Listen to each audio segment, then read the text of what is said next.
Are you a real estate investor looking to sharpen your skills or a newbie looking to become one? You're in the right place. Welcome to Where Should I Invest? Real Estate Investing in Canada with your host, Sarah Larbi. Welcome back. It is Sarah Larbi. I'm excited to have you back for another episode of the show, Where Should I Invest? And so today I have interviewed Mel and Dave Dupuis, who invest in North Bay, Ontario, and have over 100 plus doors with another 100 under contract. They are acquiring properties in that region and have done so really as self-taught investors and just working their way to that financial freedom. And they've done an amazing job. Some of you guys may have heard them if you've come out to the right club. They may be coming back as well in 2020 to speak again on how they scaled their portfolio. But they are just absolutely amazing. You can also go on Instagram. They're putting a lot of videos out there and a lot of great content as well. So super cool. Wanted to share that with you.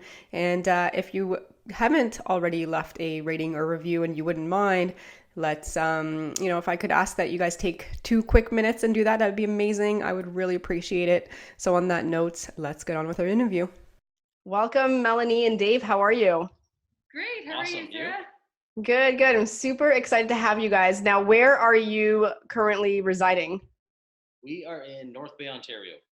We're about 3 hours north of Toronto, if you don't know where that is. I absolutely love North Bay. You know, back in the day, I used to have a sales rep out there, one in Sudbury and one in North Bay. So I used to visit them every 3 weeks. It's great, and it's probably great for real estate. And that's one of the things that we want to talk about today. It's a wonderful, beautiful city and great market to invest in for sure. Absolutely. Excellent. So I guess, the first question I always like to ask is, how you got started in real estate investing, your journey and your first property. Let's talk about that. Yeah, great. When we met, I had 2 properties and Dave had the one, and we knew we wanted to get into real estate investing. So we started slowly building up our portfolio one at a time. And we, hit roadblocks, but then finally one year we decided to, once we discovered the magic of other people's money, or OPM, that's when we decided to hit, to set big goals, take massive action, and we bought 12 properties in less than 12 months. So one a month. Yeah. That was a big year. And now we own over 100 properties. 100 units. We have another 40 some units under contract. Yeah, so it's always kind of continually going. Absolutely. So that obviously you've scaled up pretty quickly. When was it that you started? We started probably about 5 years ago, and then 2017 is when we had so 2 years ago is when we had the 12 and 12. Once we discovered leverage and all those magical things. Yeah. So let's talk about leverage and other people's money. The first time that you said, hey, there's got to be something different than what I'm doing, and you decided to work with somebody else. How did that whole process come about? Yeah, well, at first we were scared. I think like anything else, right? You're scared, you're skeptical, you're not sure if it's even legal. Can you even do that? Yeah, you hear the buzzwords, right? Like vendor take back and owner financing and private money, and you're like, oh, okay. Do you think it's like mafia or the black market, or you think what the heck is all this stuff? But then as you start to, the more you start to learn, it's perfectly legal and everyone's doing it around you. So you might as well hop on board, because if not, you're kind of behind the 8 ball if you're not doing it that way. Yeah, so we invested in mentors and we did a lot of research, and we spoke with people who were successful at it. We spoke to people who failed at it, and put some strategies in place and just stopped waiting for the perfect time and just went for it. And when we had any roadblocks, we're dedicated to figuring it out, and that's what we did, right? Like we didn't know all the answers. We just pushed forward, and another roadblock. Let's figure it out. Okay, let's keep moving forward. And what was kind of I shouldn't say ironic is the people that did fail, they all kind of did the same thing wrong. So it was very, I shouldn't say easy for us, but when we talked to them, it was like, wow, so that is the thing that you didn't do right, and that's why things, And speaking of that thing, it all came down to, come on, you got to share a little bit. No. I'm the blabbermouth, right? So speaking of that thing, it was the exit. It all came down to exit strategy. So okay, so you have private money, and it's all great. You're getting, you know, 50K, 100K, 500K, and that's great, and you're putting it into property, but you have to pay that back. And what's your strategies behind it? And Dave and I, we made sure to have that all set out. That's huge. Out of our 12 properties we bought in 2017, we already paid back seven private lenders. We also have another 4 we'll be paying out this year. It's just at the financial institution with refinancing some of our other properties. All the appraisals are done. We're at the refi stage, and that's on a 5-year term. Yeah, so all those deals had one had 7. They all had 5-year terms, or 5-year 5-year term, and we're in year 2, and we've already paid back 7. So think of how happy those investors are. Now the exit strategy, just kind of touch on, Mel said, give a little here. So the part, in their exit strategy, Sarah, the part that we found that the 2 or 3 that kind of went belly up, went bankrupt, and lost it all, they were banking too much on things that they could not control. And when I say that, you know, they were banking too much on, hey, I hope the market appreciates because then I'll be able to pay people back. Well, you can't, you know, that's a wild card. You don't control that. The other thing too is interest rates. There was one other thing, but they were basically banking on things that, you know, Dave and Mel can't control interest rates. You know, Sarah can't control appreciation. Like the market is what the market is sometimes. So once we learn not to, you know, that can't be our exit strategy. We can't just pray that the rates go down or that they don't go up. So that kind of stuff was massive. And you know, so don't do that.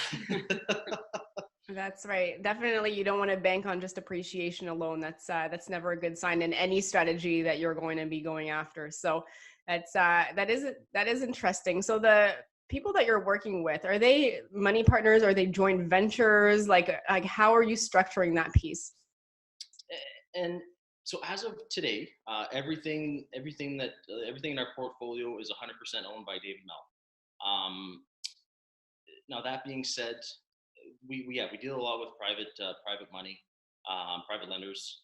It's huge, right? Not coming up with the down payment, not coming up with that downstroke, and that's really the leverage piece that has just propelled us. Is you can only do that so many times. Refi, you know, buy the next one, and we hit that roadblock probably around property number 8. It didn't work anymore, and we were too far outside the cookie cutter for the banks, and but yeah, so those private lenders. Or vendor take backs, you know, where the owner holds back the down payment, was really the key. So that's gold to me. That's really what launched us into properties. So yeah. Absolutely. So now what's your strategy? Because this money, I'm guessing, is what, like 8, 10, 12%, or it's a higher percentage than the bank's going to loan you. So what's the strategy to pay that back, and how do you guys work that out? Yeah. And sorry. No. It's we both have the same ideas. So yeah. So it's, I mean, part of it is, so it depends. It depends if it's a VTB, if it's owner financing, or if it's private money. And that it depends on the deal. Like if it's a cash flowing deal and it doesn't really matter, at the end of the day, if it's a higher percentage, then it's kind of based on that. Yes, and really our whole philosophy is, and the interest rates vary, right? If I've got a smoking hot deal and I need money yesterday, and I know that it can support maybe some higher interest rates, then down the road, and we can talk in all the strategies, like there's the BRRRR, there's the flip to self, there's all that, right? And that's kind of our bread and butter. I love buying the buildings that have cash flow and that we can force that appreciation. That's what Mel and I have done with every property, right? Get the rents up, do some lipstick, some TLC, force that appreciation, bring it back to the bank. We don't buy the brand new sexy building. We go for the sexy cash flow instead. Yeah. So like, and we had said at the times when we walk into a place and there's pink carpet, it smells like happy, you know, it's I see dollar signs and I see ROI, and I get excited because I know, hey, I'm going to flip this back to myself, pay out my private lender, pay out my vendor take back, and keep on rolling. And then I've got an asset, you know, a cash flowing asset every month. And once you do that, then it's the domino effect, right? Because all those, so paying out 11 out of 12, 3 years early, you know, some of them, of course, just want their money back for whatever retirement, but some of them, they don't need their money right away. So wait a second, here, Mel and Dave, I trust you. You've already have your system in place and they want to reinvest with us. And now we can continue to grow, do the same thing, make sure we buy the right property. and pay them back. And that's to any investor, whether you're starting out or you're like, that's one thing that we never do. And never do now. We did it before and we learned from it, is like now people contact us with deals all the time. I turn away so many deals because I don't see my exit strategy. And if I don't see my exit strategy first and foremost, we're not touching it. Right. Yeah. And we turn away private lenders too.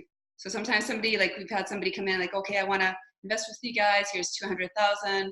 And we said, well, we can't right now because we don't, there's always deals out there, but we didn't have one that we were 150% sure that our exit strategy would work. So unless we have that, we just, we'll get back to you when, if you need to do something else with your money in the meantime, but I'm not going to take it just because it's there unless we're absolutely sure that we can. Yeah. And that's what I find some people do. They and I get it. Like they're so motivated. They just want to jump into the real estate market. And that's the best market to ever be in is real estate. I full-heartedly believe that. But if you're not buying a cash flowing building and you don't have your structure in place, it's just, anyway. So yeah. Yeah, absolutely. And money is actually easier to find than people think. I think the financing piece gets harder. And I'm guessing that's why you guys are doing the buildings at this point, right? Like, are we talking about commercial multifamily type of properties? Pretty much all multifamily residences. We have some commercial, but typically with the commercial, there's multifamily residences. But that's, multifamily is certainly our specialty. I think now we only have 3 commercial, 3 or 4. And the buildings we have under contract have another, we'd probably be up to like 10 or 12 commercial. But again, the anchor in those deals is the residential portion of those buildings. And I'm not saying don't buy commercial. Hey, and everyone gets commercial mixed up. Like there's commercial where retail space and that, and then there's also 5 multi-res units and up commercial. So that's the thing. People use those words. So right. That's a great point. I know. Yeah. What's your definition, right? I'm like, hey, are you saying commercial, like a store? Or are you saying commercial 5 residential units? So yeah, exactly. I mean, there is a differentiator. I mean, at the end of the day, it's all coming in the commercial umbrella, but commercial multifamily, I mean, it's 5 units, but it could also be 7. I think RBC goes up to 7 units before they go commercial on that financing anyways. And then you have the municipalities where taxes, like I know here, if it's 7, then it becomes commercial, like even if it's, anyway, there's so many different, but yeah, we love multifamily. Everyone always needs a place to live. And then if there's some commercial there, and my rule of thumb is I love when a building can sustain itself, even if all commercial space is empty. And that's kind of how I can, sleep at night is, okay, your store closed, whatever. The residential portion is paying the bills and it's carrying itself. And if the commercial there is gravy, but that's kind of our rule of thumb is, and that's how we've protected ourselves against, the ups and downs of commercial, retail space and all that stores. So the residential is just the vacancy rate here is fantastic, and for us we went very aggressive with our marketing. People know our company, so we can't keep up. We get calls every day. We don't have enough apartments to keep up for the demand, so so it's 0% vacancy because as soon as we post something we get so many calls. We can't keep up. North Bay Ontario is a perfect storm. Like we had a meeting with the mayor and the Chamber of Commerce president 2 weeks ago, and they're open for business, right? Like they're gung ho. They want to work with investors because we told them, we said we have deals coming our way. We have lots of investors. They're open for business. So North Bay's great. The prices are reasonable. You can get into some multi-reses at a reasonable price. And then also the other thing is the vacancy rate is low. Like we have 0 vacancy rate in our buildings, but I think it's like 2 or 3. And then the other thing is the rents are high. So it's a trifecta, right? It's just, I love the market here. So that sounds really good. So a lot of people are probably wondering, what does an actual, building with the financials look like? Can you walk us maybe through one of the properties that you purchased, what you purchased it for, what the NOI would be, et cetera? And then, so just so that way we get an idea of what's available in the North Bay area. Yeah, for sure. And kind of the rule of thumb here is it goes somewhere between 80 to 100K a door. And that's a very quick and dirty rule of thumb. So just an example, one we're working on right now, we're in the midst of renovating. So it was a bank repo triplex. We purchased it for $114,000, like $114,000 triplex. Amazing. So it's a gut job. So we're going to put probably 90K into it. Again, the bank is the first mortgage. We have a private lender who's a second mortgage. And then we also funded the renovations through, again, it's never our money, right? And that's what we like to do. We like investors because it's win-win. We don't use our capital. They make money on their capital, so it's win-win. We've already got the pro formas and the appraisals, and I think it's going to come back somewhere between 320. So right there, we're gonna pay out all the investors, and then So we're gonna have a cash flowing within 6 months. 6 months. We'll have a cash flowing asset, and it'll make. I think I rated it for the cash flow will be somewhere between $1,500 and $1,700 profit per month. So that's You're going to hold this one.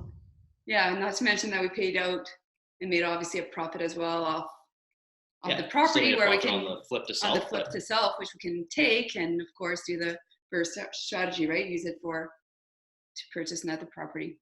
So you're keeping these. So how are you getting the financing at this point for like a triplex as an example? Financial institutions. There's also mortgage corporations, different brokers.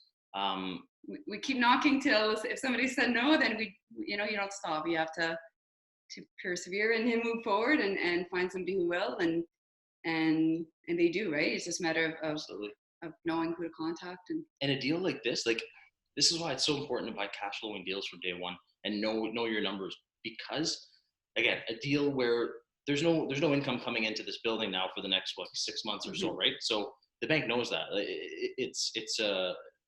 So sorry, what I'm trying to get to is because we have a strong foundation of rental properties, the bank always looks at it. They know what we're going to do with it. They see, Dave, you're going to do this. Mel, Dave, you're going to do this. You're going to flip it. It's going to make X amount of dollars. I believe you. You've been there, done that. But for the 6 months, there's no cash coming in. Like, this building doesn't show good numbers. So what allows us to buy these buildings is and the bank even says it. They said, because you have a portfolio and your global portfolio supports this building until it can support itself. So that's why it's so important to buy good cash flowing buildings from day one, in my opinion, because then it allows you to extend to different projects where, hey, my portfolio is paying this for now, but down the road. What you do in the first, your first 5, 6 is going to affect your growth in the future. Because if the bank doesn't like your overall portfolio, they're not going to approve a lot of properties, even if there's such a potential and the cash flow will be there. You'll have to miss out on it, because if the building itself, if they look at the building and the building doesn't make sense, then if your entire portfolio is okay but not cash flowing enough, then they're not going to approve it. No. So having those high revenued properties from the start is really important. And in our book, we call them cash cows. I don't know if I like the term anymore. We wrote the book last year, but anyway, that's what we call them, cash cows. That's awesome. Actually, you know what? While you're bringing up the book, talk to us a little bit about the book and why you wrote it, and what information's in there that we can all grasp and learn. So this is the book here. It's Real Estate Investing Secrets, a No BS Guide to Creating Wealth and Freedom. And essentially, it's short. It's 84 pages or so. 88 pages. We did that on purpose. At first, we wrote it. We had over 300 pages. And it was just, we don't like reading. We're audiobooks. I'm an audio guy. I like listening to podcasts and all that. So we wanted something where you can read it, one sitting, one afternoon or one evening, read it and get actioning instead of having all the fluff in there. So it's short, it's to the point. It gives some tips on how to, negotiate deals, how to find the cash cows, as we refer to them, how to, the property management kind of piece and building the team and using other people's money. So there's a whole chapter on that as well. And it's reached an Amazon bestseller a few times in a bunch of different categories. It made the first week it was released, it became an Amazon #1 bestseller. So we were so excited. We freaked, That's right? amazing. Congratulations. And if you know Michael Siracini from HGTV or from the HGTV show Income Property, and he's also the CEO of Keyspire, he read our book and endorsed it. He's on the cover as well. So he left us a nice endorsement. Amazing. Congrats. Yes, thank you. And you were asking the reasoning, and Mel tells the story best on our way to a conference. Yes. So the reasoning behind the book. So kind of happened. It kind of happened. We were planning. We're not authors. Yeah. We didn't think we were. We didn't think we were. We are now. But ask me 5 years ago, and I would have said, no, I'm never going to write a book. But we're on our way to a real estate investing conference in Niagara Falls, and we were actually provided, as part of the program, a chauffeur, which we thought were rock stars in the back seat, and so we're both working away on our computer, and then all of a sudden Dave screamed because he saw kind of I yelled an inappropriate 4-letter word. Yeah. We won't repeat on here, but essentially what happened, a vehicle or a careless transport driver hit a vehicle who hit us. We immediately hit the guardrail and spun across the highway, and we're going like 120 clicks. It was right before this Wonderland. Yeah, there's some fun. If you look on our Instagram account, Investor Mel and Dave, you'll see I posted some pictures about a month or two ago, and like it was a wreck. The vehicle is, it was totaled. Obviously, we had to crawl through the windows. Dave thought he lost his legs. Like it was a terrible thing. It was, I have 3 kids, so of course you're going through that, and you think about the kids, and life changing, right? Yeah. So we went to the hospital and we were okay. I ended up having a really bad concussion for quite a long time, but other than that, we were physically okay. I think the mental piece, we're still recovering on that. It's never easy going on highways after you get in a tragic. I bet, yeah. But we decided to continue on. We had a choice, right? We had a choice. We can go home because the kids had plans, so we could go home and be. The weekend was set up, right? The kids were grandparents, dogs were somewhere else. We're good. We got the weekend away now. And we thought, well, let's just go and do what we love. And we decided to go, and we went in there with even more energy and more, excitement, because we appreciated that we had that opportunity. So we went there, we connected with some people, and then we decided to write a book. So it went quick. 6-7 months later, the book was released, and then first week it became a bestseller. So and one of the reasons, 2 of the reasons were let's say if we had passed away in that car accident, we wanted our kids to have a baseline and knowledge, like, hey, this is how mom and dad do it. We didn't just want them to.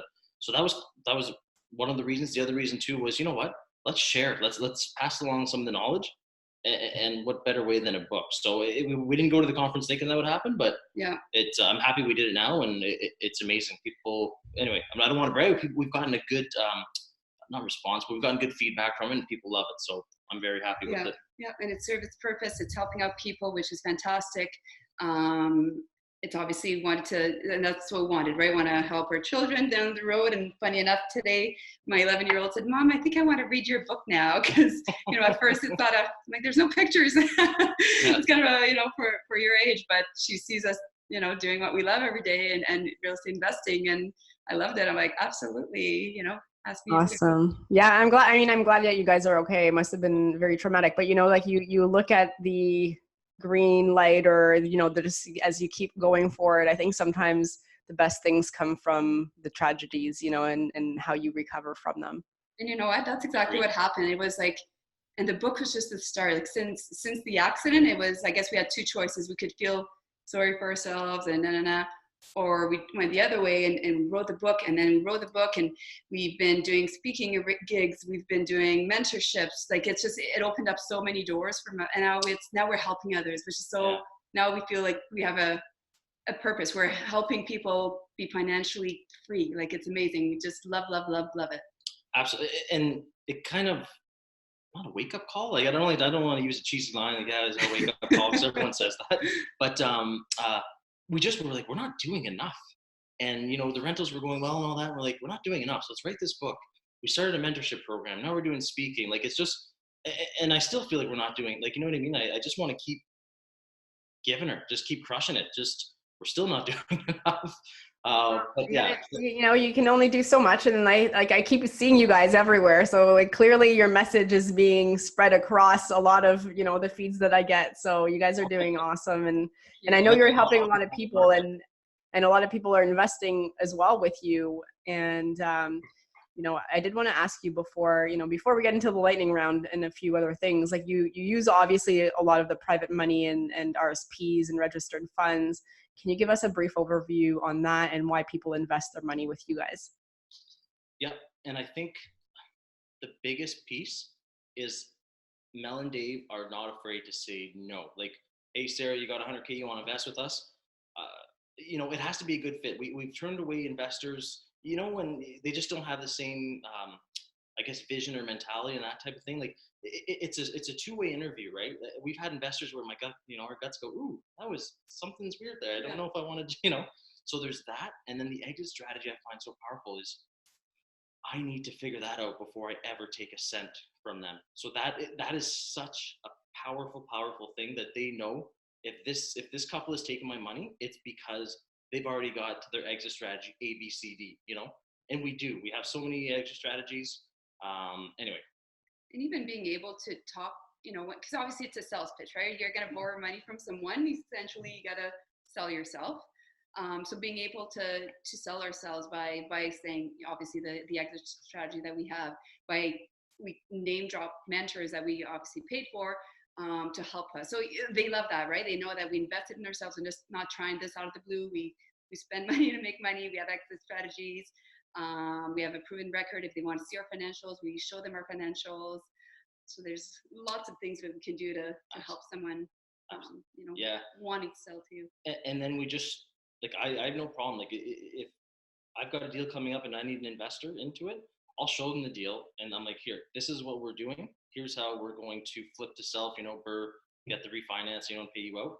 And they literally get to see. Sometimes it doesn't always work that way because sometimes it's for a broader, but if it's for a particular deal, hey, here's what I'm doing. I'm not lying to you. Here's my pro forma. And we'll talk to them too. So say for the building that we're flipping, so the triplex, we're in communication with the private lender, and okay, well, and depends. Some people say, you know what, I trust you. Just take my money, make my profit, pay me out. I'm done. Don't want to talk to you till it's done. I don't want to have to think about it, right? Some people are more hands-on. So if they are, then guess what? I'm gonna take a video of the progress, and when it's everything's turned down, take a video and send it to them. And when we start with the renos and the outside's painted or whatever we're doing, we're gonna put a picture or a video of that, and just having that communication so that they're not sitting there going, did they even, especially because a lot of them are not from, they're across North America or private lenders. So they're not sitting there going, what are they doing with my money, right? Are they in Mexico David Mel in Mexico now? My money? What's going on? So having that communication piece is absolutely. So do you get the deal first and then the money? Because I have a lot of people asking me, like, should I go out and find money partners or deals first? And I'm like, my answer usually the majority of the time is the money will come, just network enough and you'll find the money. The deals are more important. But what's your take on it? We always have so many deals under contract. It sounds so easy, but it's literally like we have 5 deals under contract right now, and there's 2 other guys that are just kind of on the side, not under contract, but they said the one's a 22-unit building, one's a 12, and they said, Dave, I'll hold the first mortgage because they've had it paid out for years. So, and then when it's time to sell them to me, I just need to find a downstroke so that they can pay some taxes. So there's always so many deals that we have under contract, or from, like you said, networking, that we've always got a flow. We've always got kind of deals in motion. So the deals aren't the issue. The money's not the issue. It's just to kind of marry up something at the same time, right? So we're kind of aggressive, I guess, on both, right?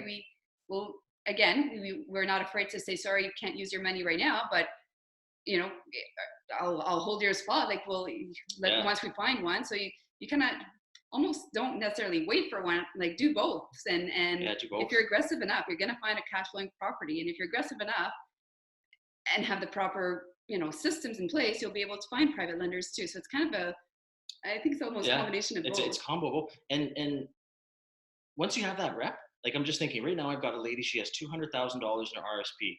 She's been asking me for 3-4 weeks now, Dave, when are you using it? And I said, because I know I've got this private deal in the wings. So I said, as soon as this seller, and I meet with him tomorrow, as soon as I pull the trigger with this seller, then I'm going to need your RSPs like that. So that being said, so she's okay to wait because she knows about our reputation. She knows I'm not just, smoke and mirrors. And then, so as soon as that happens, I'm going to be calling her saying, hey, okay, time for you to make money on your investment.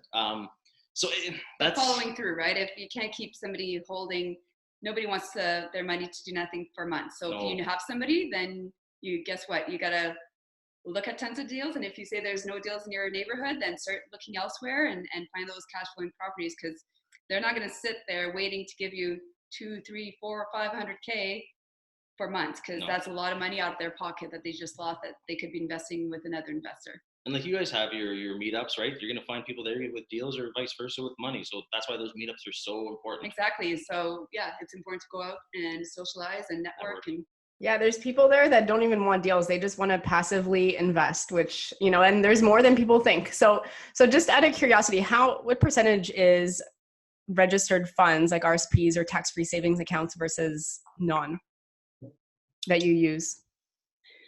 And I know I don't want to lock into a number. Yeah, I don't want to lock in a number, so that way if it changes on the road. So like, hey Dave, you said this on exactly. Sarah's podcast. Or just like an average, right? Because I'm guessing that the majority of people, it'll be like, I mean, I'm just going to take a guess. I'm just going to say the majority of it's going to be RSPs of some kind.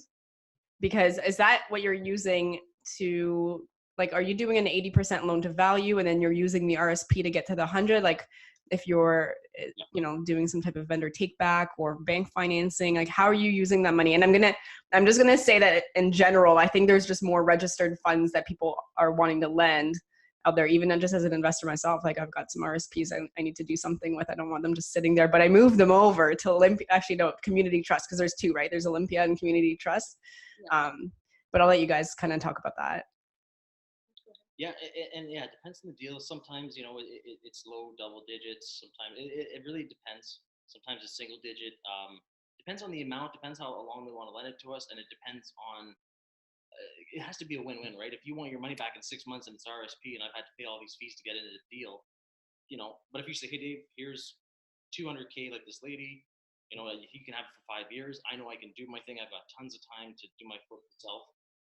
And as for the ratio between RSPs, like secured funds and non-secured, is yes, it's 50-50.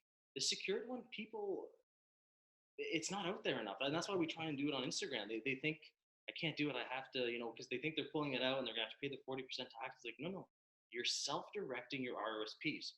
You're just saying, hey, the person that's looking after my mutual funds right now, please take it out, put it in one of those two companies like you said. And then now you're self-directing your RSP, so it's still in the RSP bubble. And I'm not an accountant or a lawyer, so don't please, you know, take everything I say with a grain of salt. My lawyer always says to cover CYA. Yeah. So yeah. So do whatever you want with your money. Don't listen to Dave. But if you want, so they bring it into the RSP. It still stays under the RSP bubble, so they don't get. And that's the thing. So it's kind of funny the way it works. Mel and Dave don't actually get the RSP money, and they don't actually get money from the RSP money. It just stays in the bubble, and it goes on, you know, the new purchase as a second mortgage. So we never actually see it, and they never actually see the monthly payments. It's just when they turn 65 or, you know, that they want to pull out. So they make, instead of getting a 4% or whatever you get with RSPs nowadays, you know, when your RSP bubble, Mel and Dave are giving you, you know, a higher return, and it's building a lot quicker in that RSP bubble. You said it well, right? So if somebody wants 6 months, well, that's, again, there's lawyer fees, and we usually pay the lawyer fees on behalf, because again, we want to make it a win-win. Usually the people that borrow the money pay the legal fees. Yeah. So pay the legal fees, and then it depends. Yeah, is it 2 years? Is it 5 years?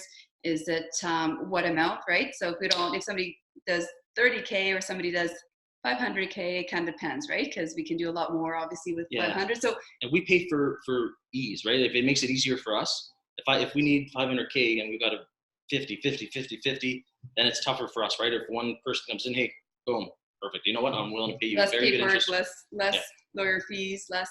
So, and that's why, Sarah, we can't give you a quick and dirty answer. It's just kind of, and I hate when people give me vague answers. I said, just give me the answer. But it's a whole. You sound like politicians, politicians. Perfect. It's well explained. I'm sure we will be able to grasp from that. But it is interesting because, you know, the RSPs, in my opinion, a bank is not going to go and tell you to move it over into Olympia Trust or Community Trust, because obviously it's going to be out of their little mutual funds that they're making money off of.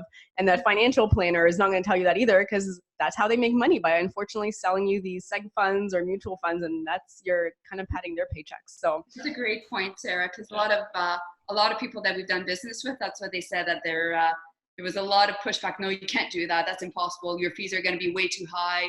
You're going to have to pay, you know, whatever penalty fees they would say. It's like, well, no, tell them to do this and this and this. And again, if they're working with an investor who's done it before, they'll be able to step them through what to say. And And again, Absolutely. But and for those people that want to stay with mutual funds, there's nothing, if that's your comfort, stay, right? absolutely. It's, Nothing wrong with them. Just There is nothing wrong. It's just, unfortunately, that is information that we are not given freely. Like, don't go to the bank and like, we're not told about this option. We're not told about this option when we're like, I need a person or a financial planner, because unfortunately, it's all messed up, in my opinion, how this whole like financial system works. But people that are listening, you guys out there, do your own due diligence. And like, it's a great thing to listen to these podcasts, because it gives you these pieces of information that, unfortunately, like, I don't think people are out there to help us. The banking system is a business on its own. So you just got to play their game. we don't know, right? yeah. Exactly. So, I mean, I can keep asking you guys tons of questions and we can keep talking for hours, but the next part of this podcast is our lightning round. So I'm going to ask you a series of 5 questions. You're going to give me the first answer that comes to mind. You can do this together however you want. You ready? Perfect. Okay. Question number 1. What is your favorite real estate investing book ever? Rich Dad Poor Dad. Yeah. But I knew you were going to say that. I was going to give you that one. Okay, if you... No, actually, I'll wait for another question because it's likely going to come up. Okay, number 2. What is your favorite podcast? Yours. Okay. Number 3. What's your favorite pastime? So what do you guys do for fun when you are not doing real estate? In the summer, swimming. We've got a pool and we live in there. Us, the 3 kids, and the 2 dogs are in the pool. Yeah, so just time with the kids. Sounds fun. All right. So next question. If you lost all of your money and your assets tomorrow, how would you start again? I would just start crushing again and learn from my mistakes and not give up and invest in mentors. And I say, like, my head, you took my assets, you took my money, but you didn't take the knowledge. So, that we joke, take everything. You didn't take this. You can't take that away from me. That's it. That's true. And last question, number 5. If somebody has $50,000 and they want to get started, how would you recommend they spend it? They join up to the Dave and Mel mentorship program. And then I show them how to not take that $50K and still buy a rental property. Buy many more properties with that $50K. Yeah. Awesome. All right, cool. So where can listeners find you if they wanted to reach out and know more? So we're all over social media. Social media. Yeah. So Instagram, Investor Mel and Dave. We are on Facebook, Investor Mel and Dave. On YouTube, Investor Mel and Dave. Website. Yeah. So so just Google Investor Mel and Dave, or go on one of the social media platforms and you'll find us. Awesome. And Mel and Dave, any last final words of advice for the listeners? For me, I'd probably say stop waiting for the perfect time. That's probably, when we mentor people, that's always the stop. It's always but my mom's in the hospital, she's not well, or I have money, but I don't have enough. I want to have more of a backup, or there's always a reason not to start. It's never the perfect time. It never was the perfect time when we started. We could have had 100 reasons why not to start. And as we grow, we could have 100 reasons why not to do, we could have had a complete reason not to go to the conference, right? We had an accident and we still went. So stop making excuses. Just believe in yourself, take action, educate yourself, listen to podcasts like yours, read books, get a mentor, all that kind of stuff will help get you started in the right direction and avoid costly mistakes too. Yeah, and what I would say is Mel and I have spent close to about $100,000 on mentors now over the years. I wish I spent more money earlier. So stop saying, I don't want to spend money on a mentor. Invest in yourself, spend the money. You don't know what you don't know. We just learned a whole whack of stuff this June again. Like, it's like, I thought we're well versed in real estate. Spend the money on yourself, get a mentor, and get started early. I wish I could go back and spend a whack more money on mentors a whole lot earlier. And it's continuous, right? Like, we still don't, it's you never know it all. Things change. There's new strategies. Absolutely. So it's continuous. Absolutely. Great advice. On that note, guys, Mel, Dave, thank you so much for being on the podcast. It was a pleasure having you, and I'm looking forward to having you come down as well. And depending on when people listen to this, it might be past, but at some point we'll have you back again. Yes, awesome. Thank you so much. I'm so happy to be on your show. So thanks for reaching out to us. It's so appreciated. Appreciate it, Sarah. Thank you. Thanks so much for listening to Where Should I Invest with your host, Sarah Larbi. Make sure to listen in next time. We'll catch you on the next episode of Where Should I Invest.